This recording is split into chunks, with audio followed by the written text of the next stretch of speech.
Tim and I just got off the phone with my doctor, and I know a lot of you don't know this, but I've been telling friends and family one at a time and reliving this over and over and over again, this surreal, ridiculous end of life conversation. Today the word was my cancer, which we already knew, had found its way around the meds that I was taking. And I knew this in October because my tumor markers started to go up again. And it was weird because they had crashed and crashed and crashed.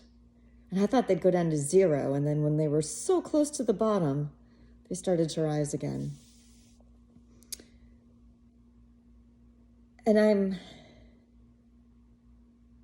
pretty sure that that was the exact moment when my cancer found its way around the meds, mutated, and then accelerated and spread throughout my abdomen, my pelvis, my ovaries. It's in my spine. The scans I had 3 weeks ago lit up like a Christmas tree. And I was given, a week later, several medical options that I could try. There's apparently one med after another med after another med that I could try. But even with all of those possibilities, I was told 5 years max, a lot of monitoring, a lot of side effects. And I've already been robbed of one summer here in Alaska. Last summer was horrible in a lot of ways. We had some complications with our house that I haven't talked about, and everybody says all the time you're living your best life up there, and it's been horrific, honestly. It's not been a good situation. And while we're starting to climb out of the construction side of things, we didn't get our summer up here. And I knew I had limited time, but I didn't know it was this limited. And so the word today is that when I said my goal, the only thing that I still want is a summer here with Tim and the dogs. And my doctor just told me that if I don't do any medical intervention, I probably won't even have that. And that just feels so unreal to me.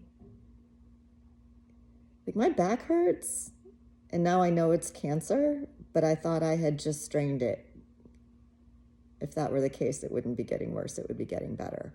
But we've all had, back injuries that go away, and that's what this feels like. I don't really feel a lot of other things either, just some twinges abdominally, but that's it. I don't even have till the end of summer unless I go through this medication process, which now I have to be hooked up with a doctor in Alaska, and I'm looking into hospice care and medevac insurance so that when complications arise, because many of them will, they've already told me I'll have bowel obstructions and nausea, and that's the cancer. If I take the meds, I'll have nausea and diarrhea or constipation and horrible rashes on my hands, the palms of my hands and the soles of my feet. Many people tolerate it well. I've never tolerated anything well. So I've been a chemo flunky twice. I don't know how many times I've been in the ER when they've tried new things on me. I wasn't willing to try any of it. But if it gets me to fall, it'd be worth it just to be able to kayak on the inlet here with Tim. 2-person kayak, probably. We were on a trip one time, and he was rowing against the tide. And he looks back and I'm sitting there not rowing. I had my camera pointed at some egret. He's like, would you please row? So that's why I laugh. This time I'd have a pass.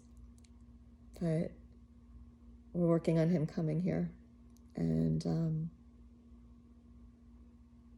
yeah, this is the official beginning of the end.